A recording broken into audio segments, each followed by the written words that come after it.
For those who have careers that keep them out at sea for long periods of time, what is the creepiest thing you've seen out in the water? Not so much what I saw but what I experienced. I was once underway in the Gulf of Alaska during a November gale. Waves were up to 35 feet with some rollers hitting 45. An uncommon occurrence on the diesel-electric ship I was on was a cycloconverter tripping.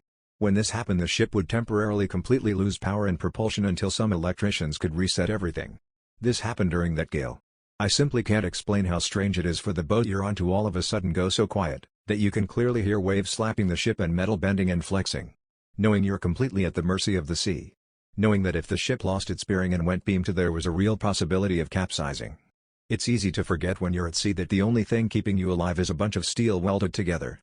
At that moment I was fully aware and it humbled me.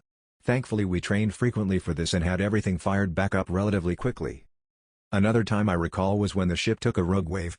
They are absolutely real and I believe they account for a massive number of shipwrecks. It was late at night and I was on the bridge. We were passing through a storm and were taking the waves off the bow with no visibility. As the ship moves there's normally a pretty standard pattern. You ride up a wave for a bit and then you fall down the wave for a bit. Well, we started riding up a wave and got to the point where we should have been starting or ride down, but we just kept climbing and climbing. And then it happened. We started our ride down the back of this massive wave. All of us braced ourselves and tried to find something to hold on to, but we all fell to the deck anyway. Anything that wasn't secured for sea fell down all around us. Manuals, tables, computers, printers, you name it. Our captain, who was sleeping, called up to the bridge asking if we hit something. It woke the entire crew up.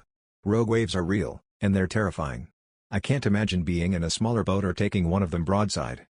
One story that scares the shit out of me is of a Chinese submarine that got caught in an eddy. Ocean eddies are kind of like enormous whirlpools. They can be at or below the water surface. Some are large enough to be seen from orbit.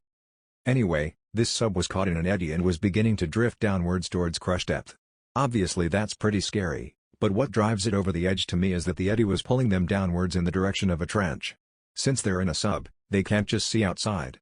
It's almost like there was something in the trench that grabbed them and started pulling them down into the abyss. They jettisoned and eventually were able to break free before their sub was crushed and lost to the dark void forever. But the idea of your sub suddenly stopping, going in reverse against your will, and then realizing that you're headed towards an oceanic trench is just next level for me. I'm pretty grounded, but the ocean gets my imagination going. This powerful sub got caught by something and started getting dragged down towards a trench. Yeah, it was an eddy doing it, but yeesh. The imagination comes up with disturbing questions. Some 20 years ago, on the MV Explorer, since sunk, down near the Antarctic Circle, sailing around the bergs and occasionally making landfall. We rounded into a small bay area, and there, amongst the ice and coast, was an unmarked sailing yacht. Which is odd, as generally yachts have some identifying markings on them. To add to it, they didn't respond to any radio contact, and whilst I wasn't privy to the conversation, and it was a long time ago, some crew went across via Zodiac and were refused boarding.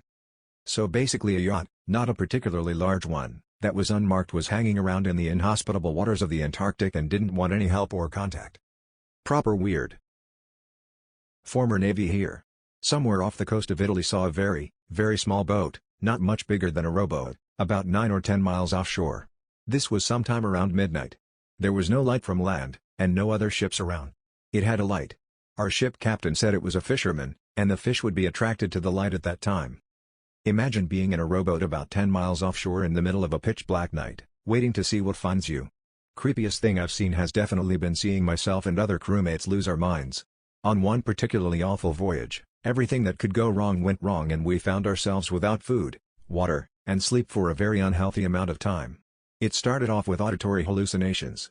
Ships are noisy, and when you're going crazy, you begin to think those noises are talking to you. I heard children laughing, a choir singing, and creepiest of all, a particular splash sounded like it was calling my name from the sea. Combine that with visual hallucinations and then things get really terrifying. I was convinced we were in the desert at one point with sand all around us and mountains in the distance. Another crew member freaked out and told us we were about to run into an apartment building. The creepiest thing I saw was an all-black flying pig with red eyes on the bow. I think the scariest though was when someone was convinced we lost part of our crew overboard. It turned into a massive, delirious argument over where everyone was even though we were all accounted for.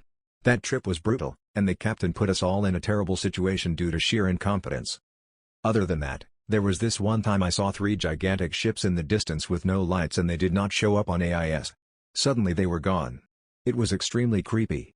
I was drinking in an airport bar and met a woman who worked as a commercial fisherman, on her way to SE Asia for R&R with her family. Real salt of the earth lady.